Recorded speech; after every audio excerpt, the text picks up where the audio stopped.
Bismillahirrohmanirrohim. Assalamualaikum warahmatullahi wabarakatuh. Salam sehat Bapak Ibu guru hebat. Perkenalkan, saya Siti Romatun, calon guru penggerak Angkatan 7 kelas 195 Kabupaten Ponorogo, Jawa Timur.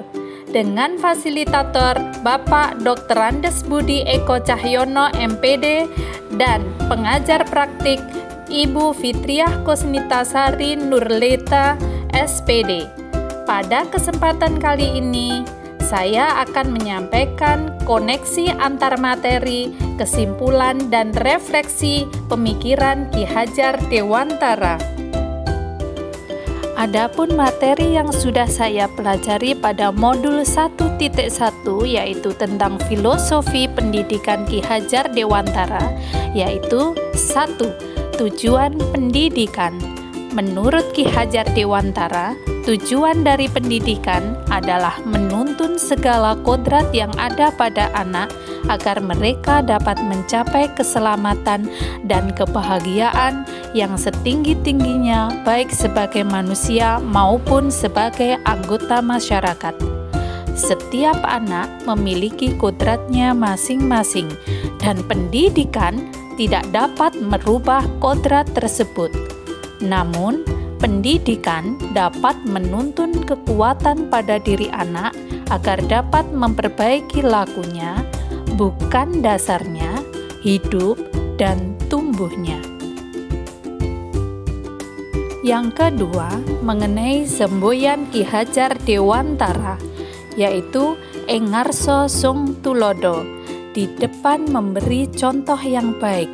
Seorang guru berada di depan harus mampu memberikan contoh kepada siswa, rekan sejawat, dan masyarakat. Yang kedua, Eng Madyo Mangunkarso. Seorang guru berada di tengah harus mampu membangkitkan dan menggugah semangat bagi muridnya, bagi rekan sejawat, maupun masyarakat. Yang ketiga, Tutwuri Handayani. Seorang guru berada di belakang harus mampu memberikan dorongan untuk terus maju kepada siswa, rekan guru, ataupun kepada masyarakat. Ketiga, hal yang saya pelajari dari modul 1.1 yaitu menghamba pada anak. Pendidikan yang berorientasi atau berpusat pada anak. Anak seperti benih dari aneka tanaman yang siap disemai tanpa harus merubah kodratnya. Guru menuntun mereka dengan memperhatikan kodrat alam dan kodrat zamannya. Kodrat alam yaitu mendidik anak harus sesuai dengan sifat dan bentuk lingkungan di mana dia tinggal. Karena lingkungan di mana dia tinggal sangat mempengaruhi karakter anak. Mendidik anak sesuai kodrat zaman, di mana kita harus mampu menyesuaikan diri dengan zamannya. Sekarang zaman abad 21, yang mana semua serba digitalisasi. Anak harus dibekali dengan keterampilan IT agar bisa mengembangkan diri dan tidak tertinggal dengan perkembangan zaman. Yang keempat, yaitu pendidikan bukan tabula rasa. Anak bukanlah sebuah kertas kosong yang bisa kita tulisi sesuai keinginan kita sebagai guru atau orang dewasa. Namun, seorang anak yang lahir sudah membawa kodratnya, meskipun samar-samar. Tugas kita sebagai pendidik adalah menuntun atau membantu anak untuk menebalkan garis samar-samar agar dapat memperbaiki lakunya untuk menjadi manusia seutuhnya. Yang kelima, yaitu kodrat dunia anak untuk bermain.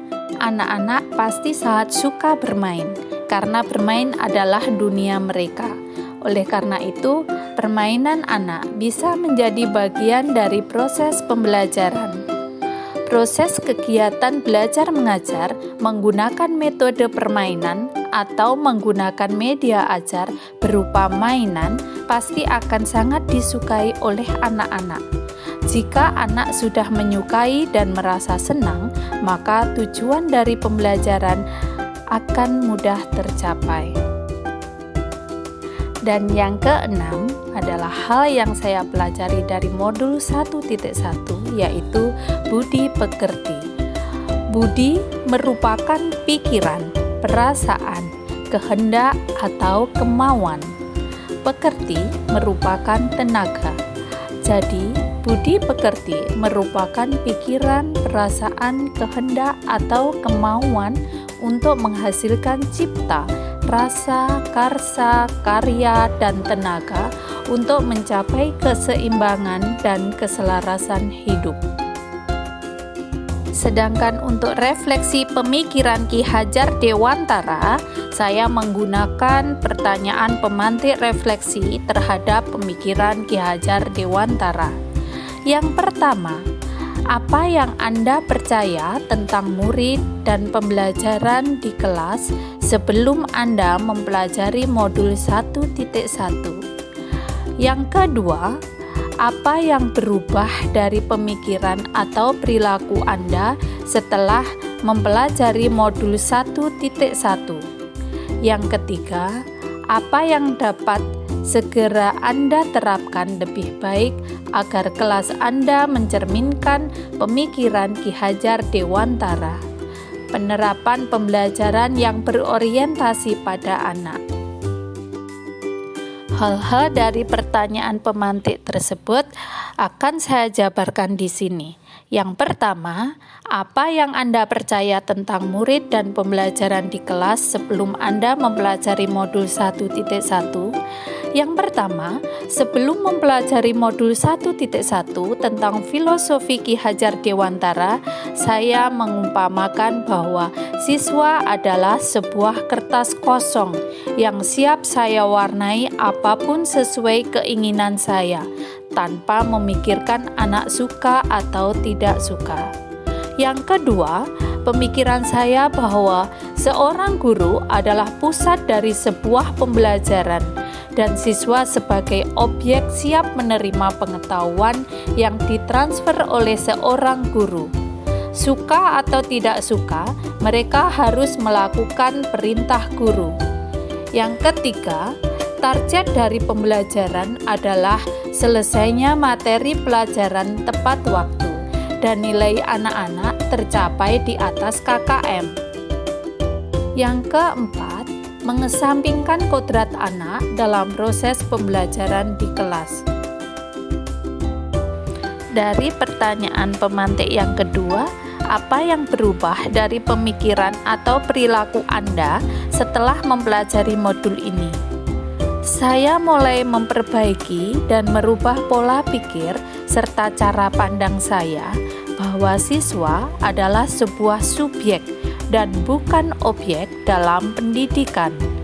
Sesuai dengan pemikiran Ki Hajar Dewantara bahwa pendidikan harus berpihak kepada anak dengan memperhatikan kodrat mereka, baik kodrat alam maupun kodrat zaman. Guru sebagai penuntun bagi siswa agar mereka mencapai keselamatan dan kebahagiaan yang setinggi-tingginya, baik sebagai manusia maupun sebagai anggota masyarakat. Meskipun pendidikan tidak bisa merubah kodrat anak, namun pendidikan mampu menuntun tumbuh atau hidupnya sehingga kekuatan yang ada pada kodrat anak tertata dan terarah. Target dari pembelajaran bukan lagi terselesaikannya materi pelajaran tepat waktu dan nilai di atas KKM, namun bagaimana kita bisa memanusiakan manusia pada proses kegiatan belajar mengajar sehingga siswa bisa mencapai kemerdekaannya dalam belajar. Merdeka belajar di sini bukan berarti bebas sebebas-bebasnya, namun merdeka dalam koridor aturan dalam pendidikan, sehingga tidak menyimpang dari tujuan pendidikan dan pembelajaran. Dari pertanyaan pemantik yang ketiga, yaitu apa yang dapat segera Anda terapkan lebih baik agar kelas Anda mencerminkan pemikiran Ki Hajar Dewantara? Penerapan pembelajaran yang lebih berorientasi pada anak. Saya segera menerapkan dan mengembangkan pemikiran Ki Hajar Dewantara di lingkungan sekolah saya, yaitu melaksanakan pendidikan yang menghamba pada anak dalam artian pendidikan yang berorientasi pada siswa didik. Dalam melaksanakan pembelajaran di dalam kelas, harus memperhatikan beberapa hal yang ada pada siswa. Salah satunya yaitu memperhatikan gaya belajar siswa. Hal ini dilakukan untuk menentukan metode pembelajaran yang tepat, sehingga dalam proses kegiatan belajar mengajar, anak-anak juga merasa senang dan pembelajaran bisa tersampaikan dengan baik. Yang kedua, yaitu membuat kesepakatan kelas sebelum proses kegiatan belajar mengajar dimulai. Dari awal perubahan kecil ini, semoga dapat membawa perubahan konsep pendidikan, khususnya di sekolah yang saya pimpin.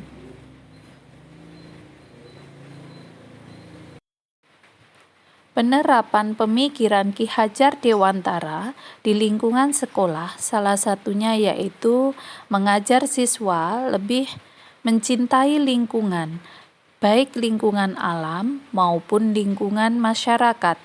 Mencintai lingkungan alam dengan cara mengajak mereka memanfaatkan barang-barang bekas yang seharusnya menjadi sampah dimanfaatkan menjadi barang yang lebih bermanfaat dan memiliki daya guna. Agar siswa mampu bersosialisasi di lingkungan masyarakat, saya menyisipkan pembelajaran tentang budi pekerti, yaitu bagaimana kita bersikap sopan pada orang lain, ramah, murah senyum, bertegur sapa, dan cara berterima kasih. Pembelajaran budi pekerti ini saya terapkan dalam pembiasaan sehari-hari dan secara spontan dengan memberikan contoh konkret dari diri kita sehingga siswa bisa mencontoh secara langsung. Dari pemikiran Ki Hajar Dewantara yang sudah saya terapkan juga di sekolah saya, yaitu adanya lingkungan belajar yang ramah anak di sekolah kami dengan tetap memperhatikan kodrat anak untuk bermain. Dalam bermain tersebut, banyak hal-hal positif yang dapat dipelajari oleh siswa. Jadi, belajar dengan menggunakan media permainan sering saya lakukan. Selain siswa merasa senang, materi pelajaran juga bisa tersampaikan dengan baik. Demikian penyampaian koneksi antar materi, kesimpulan, dan refleksi dari saya. Semoga bermanfaat. Dan terima kasih. Wassalamualaikum warahmatullahi wabarakatuh.